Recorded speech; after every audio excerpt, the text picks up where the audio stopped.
आज की कहानी डाकिया डाक लाया। पहले चैनल को एक लाइक कीजिए, अच्छा लगे तो सब्सक्राइब कीजिए। आँखों में आंसू आ गए पढ़कर। एक दिन एक बुजुर्ग डाकिये ने एक घर के दरवाजे पर दस्तक देते हुए कहा, चिट्ठी ले लीजिए।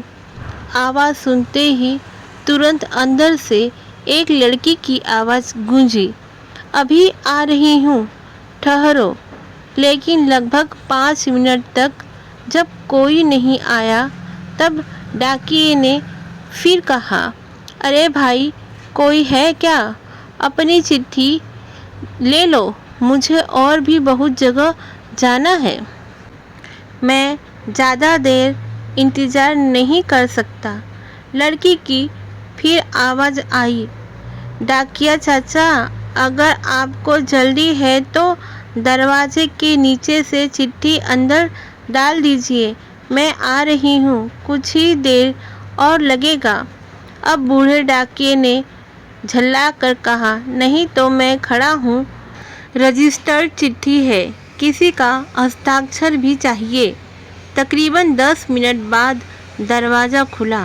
डाकिया इस देरी के लिए खूब झल्लाया हुआ तो था ही, अब उस लड़की पर चिल्लाने ही वाला था। लेकिन दरवाज़ा खुलते ही वह चौंक गया और उसकी आंखें खुली की खुली रह गई। उसका सारा गुस्सा पल भर में फुर हो गया। उसके सामने एक नन्ही सी अपाहिज कन्या, जिसके एक पैर नहीं थे, खड़ी थी।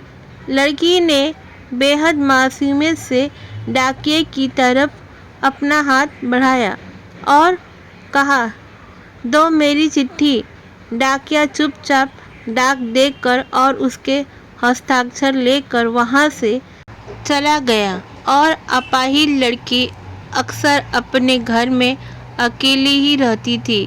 उसकी माँ इस दुनिया में नहीं थी और पिता कहीं बाहर नौकरी के सिलसिले में आते जाते थे। उस लड़की की देखभाल के लिए एक काम वाली बाई सुबह शाम उसके साथ घर में रहती थी। लेकिन परिस्थितिवश दिन के समय वह अपने घर में बिल्कुल अकेली ही रहती थी। समय निकलता गया।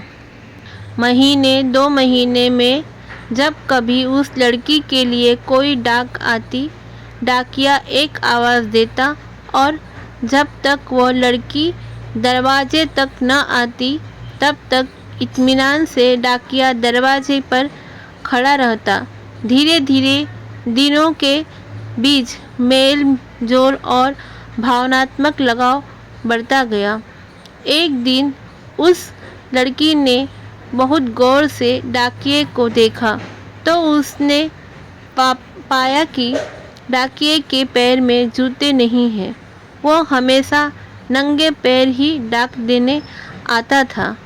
बरसात का मौसम आया। फिर एक दिन जब डाकिया डाक देकर चला गया तब उस लड़की ने जहाँ गीली मिट्टी में डाकिये के पैर के निशान बने थे, उन पर कागज रखकर उन पाँव का चित्र उतार लिया। अगले दिन उसने अपने यहाँ काम करने वाली से उस नाप के जूते मंगवा कर घर में रख लिए। जब दीपावली आने वाली थी, उससे पहले डाकिये ने मोहल्ले के सब लोगों से त्यौहार पर बख्शिश चाही।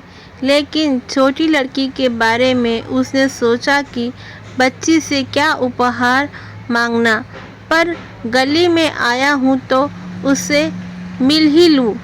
साथ ही साथ डाकिये ने यह भी सोचने लगा कि त्यौहार के समय छोटी बच्ची से खाली हाथ मिलना ठीक नहीं रहेगा।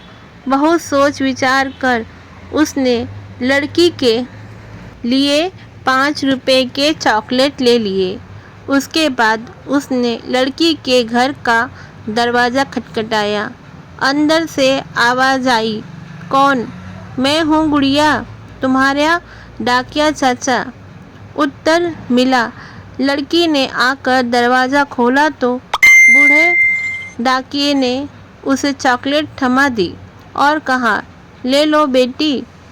अपने गरीब चाचा की तरफ से। लड़की बहुत खुश हो गई और उसने कुछ देर डाकिये को वहीं इंतजार करने के लिए कहा। उसके बाद उसने अपने घर के एक कमरे में से एक बड़ा सा डब्बा लाया और उसे डाकिये के हाथ में देते हुए कहा, चाचा, मेरी तरफ से दीपावली पर आपको ये भेंट है। डब्बा देखकर डाकिया बहुत आश्चर्य में पड़ गया। उसे समझ नहीं आ रहा था कि वह क्या कहे। कुछ देर सोचकर उसने कहा, तुम तो मेरे लिए बेटी के समान हो। तुमसे मैं कोई उपहार कैसे ले लूं? बिटिया रानी। लड़की ने उससे आग्रह किया कि चाचा, मेरी इस गिफ्ट के लिए मना मत करना, नहीं तो मैं उदास हो जाऊंगी। ठीक है, कहते हुए बूढ़े डाकिये ने पैकेट ले लिया और बड़े प्रेम से लड़की के सिर पर अपना हाथ फेरा, मानो उसको आशीर्वाद दे रहा हो। बालिका ने कहा, चाचा, इस पैकेट को अपने घर ले जाओ, खोलना घर पर जाकर। जब उस डाकिये ने पैकेट खोला तो वह आश्चर्यचकित रह गया, क्योंकि उसमें एक जोड़ी जूते थे। उसकी आंखें डबका गई। डाकिये को यकीन नहीं हो रहा था कि एक छोटी सी लड़की उसके लिए इतना फिक्रमंद हो सकती है। अगले दिन डाकिया अपने डाकघर पहुंचा और उसने पोस्टमास्टर से फरियाद की कि उसका तबादला फौरन दूसरे इलाके में कर दिया जाए।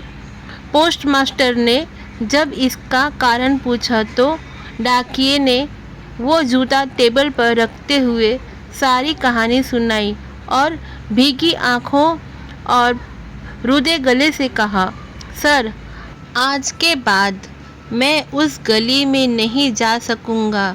उस छोटी अपाहिज बच्ची ने मेरे नंगे पाँव को तो जूता दे दिया, पर मैं उसे पाँव कैसे दे पाऊंगा?